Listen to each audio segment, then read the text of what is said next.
T'es une personne à succès qui veut s'élever encore plus haut dans toutes les sphères de sa vie. Tu veux trouver l'équilibre en dépassant tes objectifs financiers, de carrière et personnels. Chaque épisode va te donner des trucs concrets basés sur la science pour aller chercher la vie que tu désires. Merci de passer ces quelques minutes avec moi.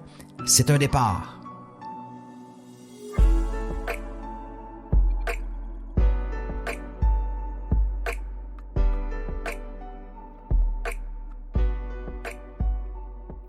Bienvenue sur le podcast d'Éric Boisjoli, d'ordinaire à exceptionnel. C'est un immense plaisir de vous accueillir ici aujourd'hui pour mon premier épisode de podcast où est-ce qu'on va apprendre à travers les prochaines semaines, les prochains mois, les prochaines années, comment développer l'état d'esprit qui va te donner du succès puis du bonheur, mais selon la science. On va vraiment aller dans des trucs qui sont pragmatiques, des outils concrets, parce que je suis quelqu'un d'extrêmement pragmatique, d'extrêmement concret, et puis c'est ce qui me passionne le plus, c'est de pouvoir vraiment changer des vies et donner des résultats concrets aux gens. Donc, si t'es quelqu'un qui manque de confiance, qui manque de vision, qui procrastine tous les projets, tu sais, avoir des projets et ne jamais être capable de les accomplir, vouloir quelque chose ardemment et ne jamais aller au bout des choses, si t'es quelqu'un qui a le syndrome de l'imposteur, qui se sent inférieur à tout le monde, fais-toi-en pas, t'es pas toute seule. Il y a beaucoup de gens qui vivent ça. Et puis, on va tout régler ça dans le podcast ici. Tu vas avoir des outils à chaque semaine, à chaque épisode pour te sortir de ça. Donc, inquiète-toi pas, t'es à la bonne place pour pouvoir aller régler tous ces problèmes-là et tellement plus. Éric Boisjoli, c'est qui? Donc, je suis un ancien représentant pharmaceutique où j'ai œuvré pendant une quinzaine d'années comme représentant pharmaceutique et puis il y a plusieurs années, j'ai décidé de m'intéresser au développement personnel et j'ai parti un groupe Facebook. De fil en aiguille, j'ai créé des programmes, je suis devenu conférencier et je suis le fondateur de la gamme de programmes d'ordinaire à exceptionnel. Donc, ça fait plusieurs années que on accompagne des milliers de gens à travers ces programmes-là. Et puis, je suis très excité maintenant de pouvoir partager mes connaissances sur ce podcast. Alors, je vais aller en profondeur dans mon histoire, dans qui je suis, pour que vous puissiez réellement saisir d'où est-ce que je viens et pourquoi je suis en mesure de vous aider. Et tout ça a commencé dans mon enfance. J'ai hérité d'un superbe talent de joueur de baseball. Je suis né avec ça. Donc, j'ai toute ma jeunesse eu de la facilité à jouer au baseball. Je me suis taillé des places dans les plus grosses équipes au Québec. J'ai même été dans les équipes canadiennes. J'ai participé à des championnats du monde. J'ai été repêché par les Dodgers de Los Angeles, une équipe de baseball professionnelle. Donc, j'ai eu beaucoup de succès. Mais en parallèle à tout ça, la présence de mon père alcoolique me faisait tellement honte. Mon père, il venait me voir jouer avec sa caisse de 12. Il était en état d'ébriété pendant les matchs. Et à travers toute ma jeunesse, même si j'ai eu du succès au baseball, je me sentais comme un moins que rien. Je sentais que j'avais pas ma place. J'avais pas de confiance en moi. Puis j'avais comme un syndrome de l'imposteur que j'ai développé au fil des années. Parce que je me disais, je mérite pas le succès. Regardez mon père agir, regardez ma famille agir. Ça a pas de bon sens. Fait que malgré le fait que j'étais capable de me tailler des places dans les équipes d'étoiles, dans les équipes provinciales et tout ça, et que les gens me donnaient de l'attention, me disaient « Eric, wow, t'es vraiment bon, J'ai jamais été capable d'accepter le fait que j'étais bon parce que je ne me croyais pas bon. Je ne comprenais pas pourquoi les gens me trouvaient bon parce que j'étais programmé comme ça. Et puis, ce qui est arrivé, quand t'es programmé d'une façon, c'est que tu vas toujours t'auto-saboter. Un fait important à comprendre en développement personnel, c'est que je pense qu'honnêtement, écris-le si tu as un papier et un crayon, c'est un des points les plus importants que tu n'apprendras jamais dans le développement personnel, c'est que tu n'iras jamais plus haut que l'opinion que tu as de toi-même. C'est tellement important de comprendre ce principe-là. Jamais tu vas t'élever au-dessus de l'opinion que tu as de toi-même. Fait que moi, l'opinion de moi-même que j'avais, ben, j'avais pas une belle estime, j'avais pas une bonne confiance. Puis quand est venu le temps d'avoir des opportunités de jouer professionnel, de jouer encore plus haut, j'ai tout saboté. Parce que je ne croyais pas mériter ce succès-là. Donc, ce qui est arrivé, c'est que j'ai pris des mauvaises décisions et à l'âge de 20 ans, alors que j'aurais pu aller jouer dans une ligue qui m'aurait propulsé, j'aurais pu aller jouer professionnel, j'ai tout saboté. J'ai tout saboté parce que l'opinion que j'avais de moi-même n'était pas à la hauteur des succès que je voulais aller chercher. Et c'est tellement important à comprendre. L'estime de soi-même, la confiance en soi, l'intérieur est ce qu'il faut aller travailler, mais ça, on va le voir tellement plus en détail dans les prochains podcasts. Mais c'est ça qui est important de comprendre. Puis c'est ça, à cette époque-là, que j'avais pas compris. Donc, je me suis complètement saboté. À l'âge de 20 ans, j'ai pas été essayer de comprendre pourquoi j'avais fait ça, de sorte que je suis parti dans la vie adulte avec la même programmation, les mêmes manques de confiance, le même manque d'estime de moi-même, et je suis allé dans la vie adulte et j'ai refait le même pattern. Comme j'avais bâti une belle carrière de baseball, je me suis bâti une belle vie. J'avais une belle carrière de représentant pharmaceutique, j'avais une belle famille, 2 beaux enfants, je voyageais, je mangeais dans les restaurants, j'avais un bon emploi, je faisais un bon salaire, une belle voiture, j'avais tout ce que la société dit qu'on doit avoir. Mais quand est venu le temps d'aller encore plus haut, plus loin, je me suis complètement saboté de nouveau parce que tu ne pourras jamais aller plus haut que l'opinion que tu as de toi-même. Donc, en 2012, j'ai commencé à tout détruire ce que j'avais bâti. Donc, j'ai commencé à prendre des actions irréfléchies, j'ai commencé à être quelqu'un que j'étais pas réellement, de sorte que tout s'est effondré en 2012. Mon père a été placé en CHSLD pour démence alcoolique. Mon père était alcoolique. Donc, à 65 ans, il me reconnaît plus. Je vais le voir et puis il me reconnaît plus du tout. Ensuite est venu le cancer de ma mère, qui l'a emporté peu de temps après. Puis mon père a suivi aussi pas longtemps après. Donc, en l'espace de quelques mois, en 2013, 2014, 2015, j'ai perdu mes 2 parents. À travers tout ça, je me faisais congédier. Je me faisais congédier de l'emploi de représentant pharmaceutique que j'avais eu depuis des années. S'en est suivi aussi la séparation d'avec la mère des enfants. J'ai été dans des conflits interpersonnels avec plein de personnes. J'ai été congédié 5 fois. Je me retrouvais un emploi, puis je me refaisais congédier. La même chose pendant 5 fois consécutives en quelques années. Donc, il y a absolument rien qui fonctionnait, et puis je m'enfonçais encore plus dans mes déboires avec des relations toxiques, des emplois qui me convenaient pas, des congédiements, des conflits interpersonnels, et j'étais certainement pas le meilleur père que je pouvais être pour mes 2 enfants. Donc, ma programmation, le fait que j'avais pas confiance, j'avais pas d'estime de moi-même, que je me sentais comme un imposteur, a fait que j'ai encore une fois tout démoli ce que j'avais bâti dans ma vie.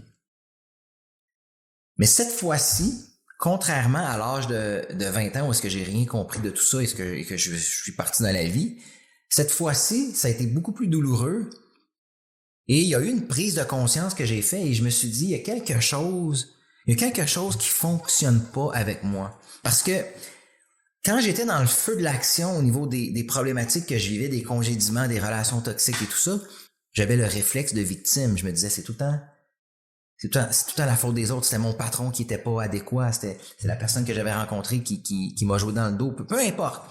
C'était tout le temps la faute des autres. Puis à un moment donné, j'ai réalisé que j'étais le dénominateur commun de tout ce qui m'arrivait. Tu sais, les 5 congédiements, mais les patrons qui m'ont congédié ne se connaissaient pas entre eux. Donc, il n'y a pas eu comme une réunion avec ces 5 personnes-là pour dire on va faire subir à Éric Boisjoli cet enfer-là. Les relations toxiques, les personnes ne se connaissaient pas entre eux. Donc, j'étais le point commun de tous ces échecs-là. C'est là que j'ai eu une prise de conscience majeure, mais qu'est-ce qui se passe avec moi? Parce que je ressentais pas que j'avais un problème. Je me disais, j'étais malchanceux, c'était la vie qui s'acharnait sur moi. Alors qu'avec le recul, j'ai compris que j'étais le dénominateur commun, j'étais le problème de mes déboires. En fait, je les causais moi-même. Je suis allé m'éduquer. Je suis allé essayer de comprendre pourquoi je vivais ça. Puis c'est à ce moment-là que je suis tombé sur les enseignements de la reprogrammation du cerveau.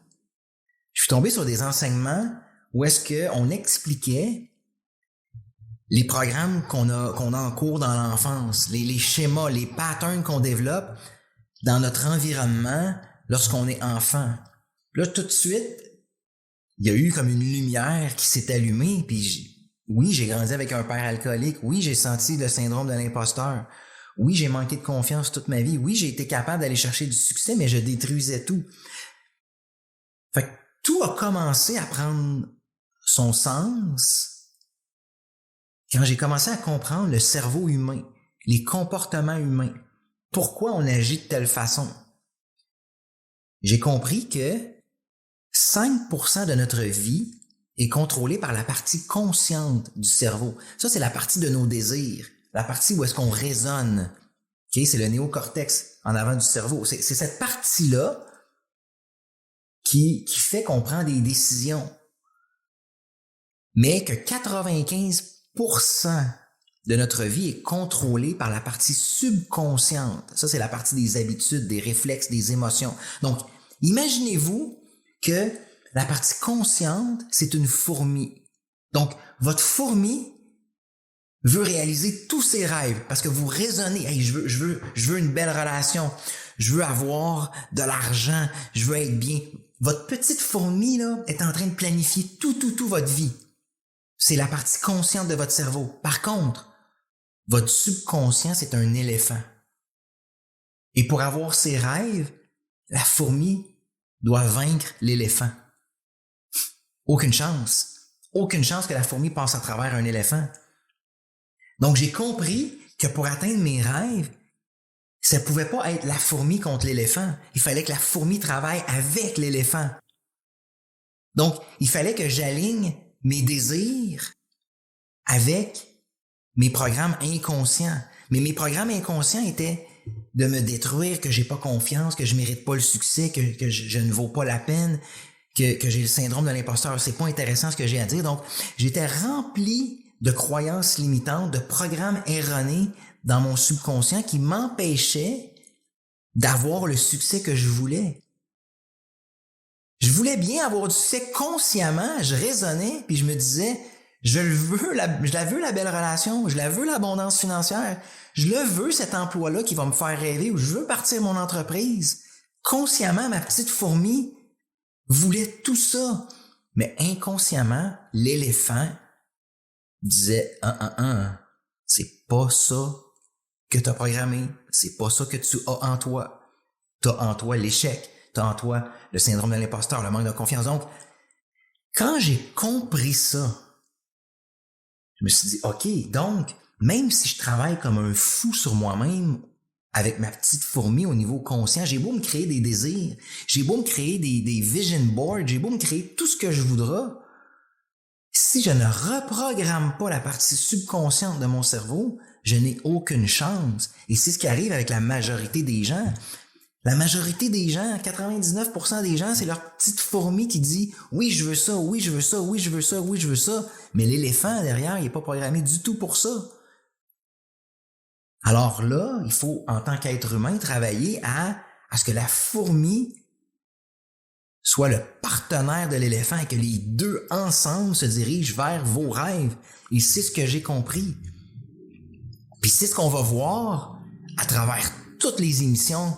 Comment aligner son conscient et son subconscient. Comment développer un état d'esprit pour avoir du succès et du bonheur. Autant pour les entrepreneurs que pour les gens qui ont des emplois ou des gens pour le côté familial. On va tout voir ça dans le podcast.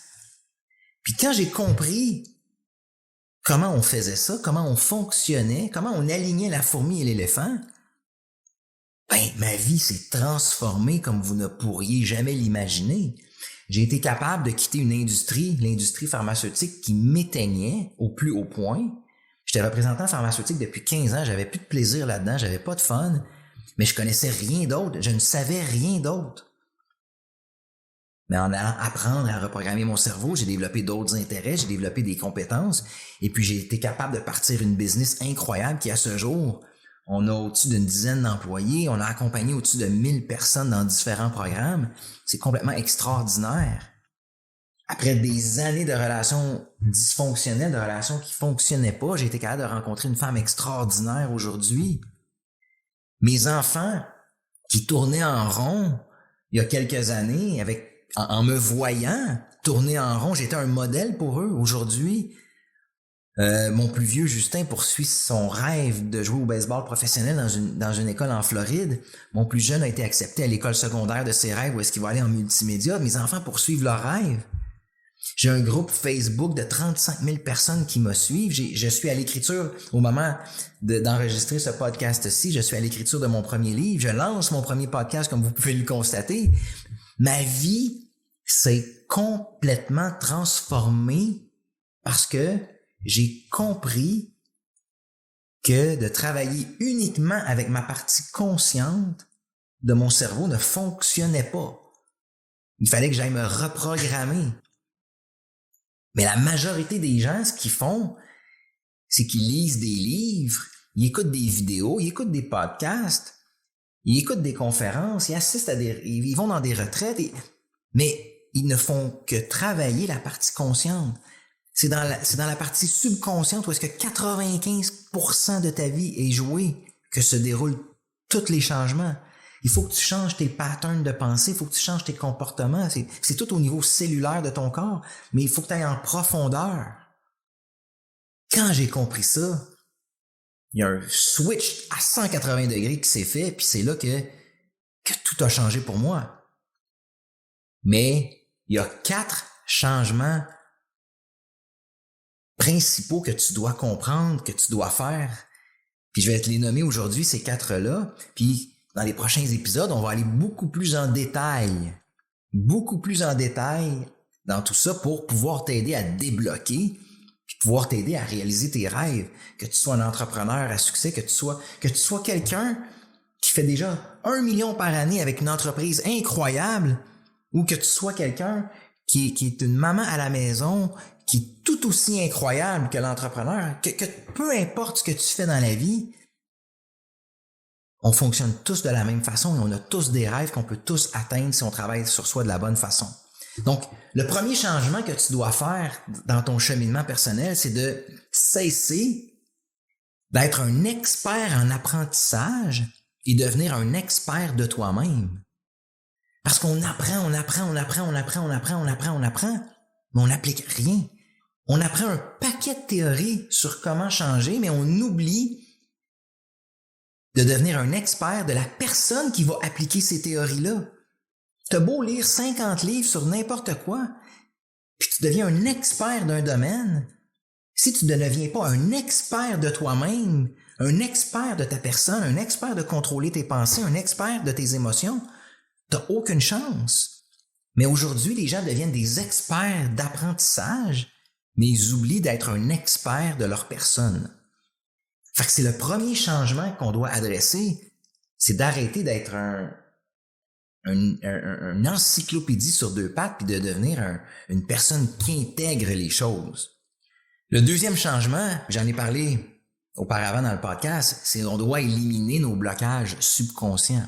C'est la seule chose qui nous empêche d'avancer, c'est toutes nos croyances, nos blocages subconscients. Alors si tu es capable d'éliminer ces blocages-là, c'est-à-dire de travailler ta fourmi et ton éléphant ensemble et non juste la fourmi contre l'éléphant, c'est là que tu vas débloquer tout dans ta vie. Et comment on fait ça? C'est en engageant dans un conditionnement neuronal. Il faut créer de nouvelles connexions neuronales au niveau du cerveau. C'est tout au niveau scientifique, au niveau cellulaire. Donc, tu dois être capable d'aller créer de nouvelles connexions neuronales dans ton cerveau avec la répétition, avec des exercices, c'est vraiment à ce niveau-là que tu vas être capable de changer des choses concrètes dans ta vie. Et ensuite, tu dois être dans l'action comme tu ne l'as jamais été. C'est ça qui va faire toute la différence au monde entre tu tournes en rond ou tu accomplis tes rêves. Parce que tellement de gens, ils tournent en rond, Ils vont lire quelque chose, ils vont faire un petit progrès, mais ils vont retourner en arrière tout de suite. Puis ils font ça toute leur vie. C'est un cycle interminable, infernal de j'apprends, je change quelque peu, je reviens toujours dans mes vieux patterns. J'apprends, je change quelque peu, je reviens toujours dans mes vieux patterns. Et c'est ça qu'il faut absolument changer. Et c'est ça qu'on va voir dans ce podcast-ci pour des semaines, des mois, des années à venir. Ça me passionne au plus haut point. Je suis toujours en train de m'éduquer. Je suis toujours en train de trouver des nouvelles façons de faire parce que je suis quelqu'un d'extrêmement pragmatique. Montre-moi la science et montre-moi un outil concret qui peut me permettre de changer ma vie demain matin. Parle-moi pas de flafla, de trucs qui ne veulent rien dire, qui ne sont pas concrets, puis que je ne peux pas appliquer dans ma vie. Fait en venant sur mes podcasts, c'est ça que tu vas apprendre. Tu vas apprendre des trucs concrets, pragmatiques pour changer ta vie. Et je t'en ai donné aujourd'hui un. OK? Deviens un expert de toi-même et non un expert d'apprentissage. 2, il va falloir que tu élimines tes blocages subconscients. 3, il va falloir que tu travailles à reconditionner ton cerveau, créer de nouvelles connexions neuronales. Il va falloir que tu sois dans l'action comme tu n'as jamais été. Donc, si tu souhaites avoir les outils pour reprogrammer ton cerveau, aller chercher la vie de tes rêves, aller chercher une vision de ton futur, tu sais, avoir de l'excitation quand tu te lèves le matin pour aller conquérir le monde, aller conquérir tes rêves, si tu veux être bien à l'intérieur, si tu veux générer l'abondance autant financière, l'abondance amoureuse, l'abondance dans tes amis, dans les connaissances, dans l'entourage que tu vis, tu es vraiment à la bonne place parce qu'on va vraiment adresser tout ça. Comment changer tes patterns au niveau subconscient. Si tu veux vivre une vie de bonheur intérieur, puis automatiser tout ça sans que ça soit avec des efforts constants, tu es réellement à la bonne place parce que dans les prochaines semaines, prochains mois, prochaines années, on va adresser tout ça à travers tous les épisodes qu'on va faire ensemble. Si tu as aimé mon podcast, si mon histoire te parle, si je suis quelqu'un qui peut t'inspirer à aller chercher tes rêves, abonne-toi au podcast. Il va y avoir des épisodes à chaque semaine autour d'une vingtaine de minutes, 20 à 30 minutes. Ça va toujours être court, concis, direct au point avec des actions à prendre pour pouvoir avoir des résultats dans ta vie. Alors, l'action à prendre aujourd'hui, on parle d'action, on parle de reprogrammer son cerveau. Reprogramme-toi pour venir au podcast à toutes les semaines. Écouter, apprendre, faisant une habitude. Quand on parlait tantôt de changer les conditionnements, reprogrammer son cerveau, créer de nouvelles connexions neuronales. C'est toute une question d'habitude. Si tu aimes le podcast, tu dois prendre action. OK? De l'inscrire à ton agenda, de faire en sorte de t'abonner au podcast et de créer une habitude de l'écouter dans ta voiture, par exemple, de l'écouter en courant. Peu importe, tu dois créer une habitude qui va faire que tu vas pouvoir apprendre à développer de nouvelles habitudes et aller chercher des trucs, en fait, avec tout ce que je vais t'enseigner. Alors, encore une fois, c'est un immense plaisir de vous accueillir. Podcast parmi nous. On est ici pour changer des vies. Tout le monde peut changer sa vie. Il n'y a pas de personne spécifique. Il n'y a pas de démographie, de classe sociale. Tout le monde peut se transformer. Il s'agit de faire les bonnes choses et d'être constant dans son développement et d'avoir les bons outils. Et la vie de tes rêves t'attend around the corner, comme ils disent, au coin de la rue. OK? Donc, encore une fois, un grand merci. Abonne-toi. Et puis, on se revoit la semaine prochaine où est-ce qu'on va parler? On va parler de l'anxiété et le stress. Comment se débarrasser de l'anxiété et le stress qui est un frein majeur, dans le fond, à l'atteinte de tes rêves. Parce que il y a personne d'anxieux et il y a personne de stressé qui est capable d'atteindre ses rêves. C'est un frein énorme, puis c'est tellement un grand fléau dans notre société. Alors, la semaine prochaine, je vous explique en détail comment éliminer le stress et l'anxiété de ta vie. On se revoit très très bientôt.